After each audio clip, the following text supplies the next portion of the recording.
Buenas noches. El día de hoy les presento al escultor ceramista Andrés Corella.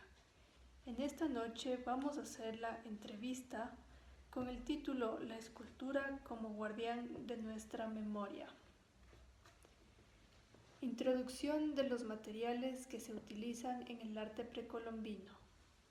Buenas noches. Sí, bueno, voy a hacer una ligera introducción en base de los materiales que se deben utilizar que se utilizaron y que se deberían utilizar para hacer una representación de arte precolombino. Bueno, antes que nada, comentarles que este trabajo de cerámico, ¿sí?, está constituido por bueno, en el occidente se lo conoce como elementos. En las culturas originarias se las conoce como espíritus. Y en este caso se trabaja con el espíritu de la tierra, ¿sí?, con el espíritu del agua, con el espíritu del viento y con el espíritu del fuego. En estos cuatro espíritus son la dualidad de diferentes espacios en los que de cierta manera los artistas precolombinos o los alfareros precolombinos trabajaron. La tierra fue prácticamente localizada en su entorno natural, ¿no? No es tan complicado, al menos para ellos que vivían en la parte costera, encontrar cierto tipo de minas de arcilla. A su vez que también pudieron encontrar la manera de cómo trabajarlas, es decir, el modelado a mano que estamos mirando. También el trabajo relacionado al detalle, ¿sí?, que se podría decir que es la tecnología que poco a poco fueron utilizando. Y también el secado, los estados de cuero, que se denomina al trabajo escultórico. El modelado es prácticamente la expresión del artista, la sensibilidad del artista y la originalidad especialmente. La quema, que es con el espíritu del fuego, se podría decir que es un trabajo que ellos hicieron una investigación en la praxis, es decir, en la práctica, donde consideraron que la figura, al ser quemada, tenía una resistencia mucho más eficaz para poder hacerla con contenedor de alimentos, de líquidos, entre otras. Cultura Valdivia.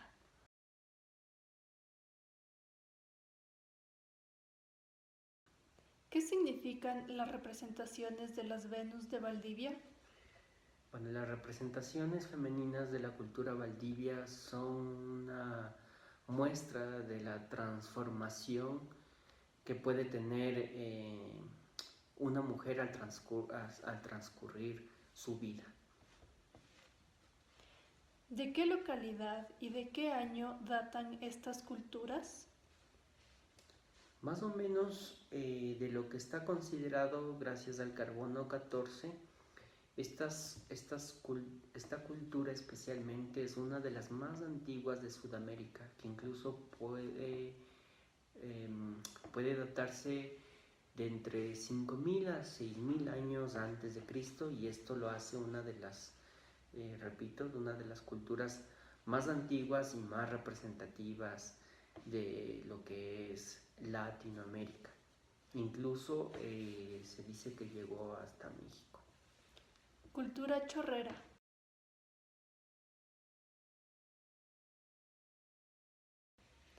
¿Cuál es el sello distintivo de la cultura chorrera?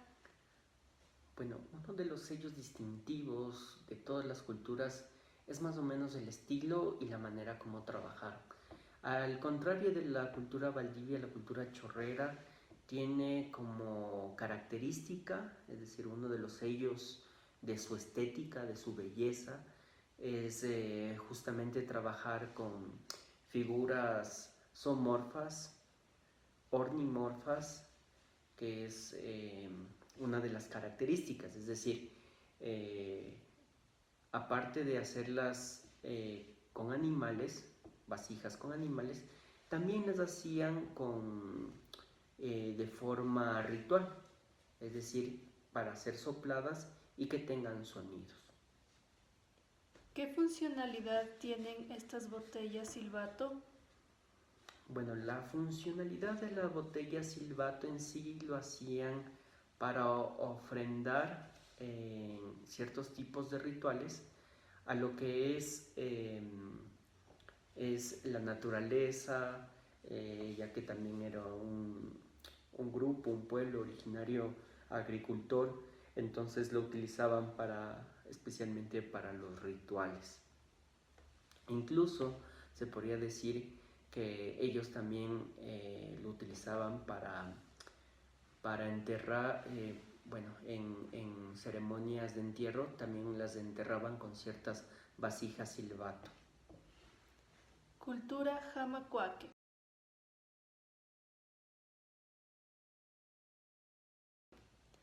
¿Por qué la representación de figuras zoomorfas en su cerámica?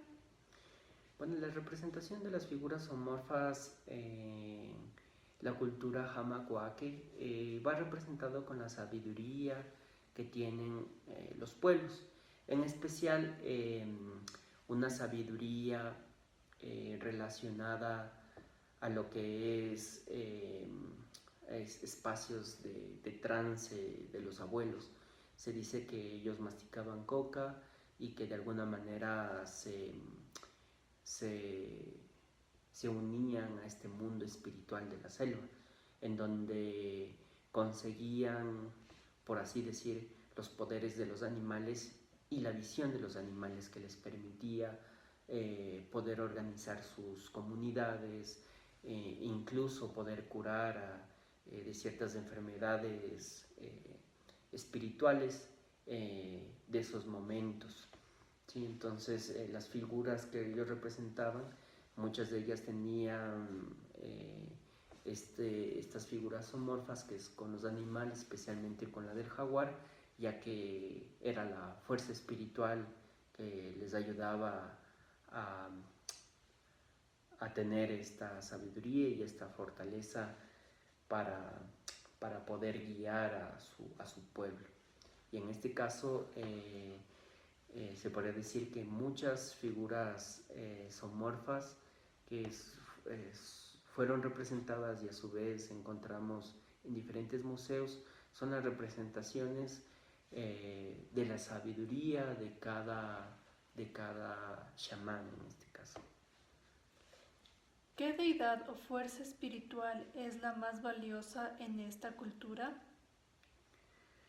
Bueno, dentro de lo que es una deidad reconocible en las culturas, al menos se puede decir que la base es la selva, la fuerza espiritual imprescindible, se podría decir, la conexión con este mundo astral espiritual que permite a los sabedores, a los abuelos, tener una conexión clara y armónica con estos espacios. Entonces, de alguna manera se podría decir que no solo hay una deidad, tal vez la deidad sea el Dios criador, el Dios creador de todas las cosas, pero ellos no tenían un Dios específico creador, sino en base era la naturaleza, su entorno, es decir, los ríos, las selvas, su alimentación, que de alguna manera era su fuerte guía para crear su comunidad y compartir en armonía. Muchas gracias, Andrés, por la entrevista. Fue muy interesante. Tenga una excelente noche. Gracias.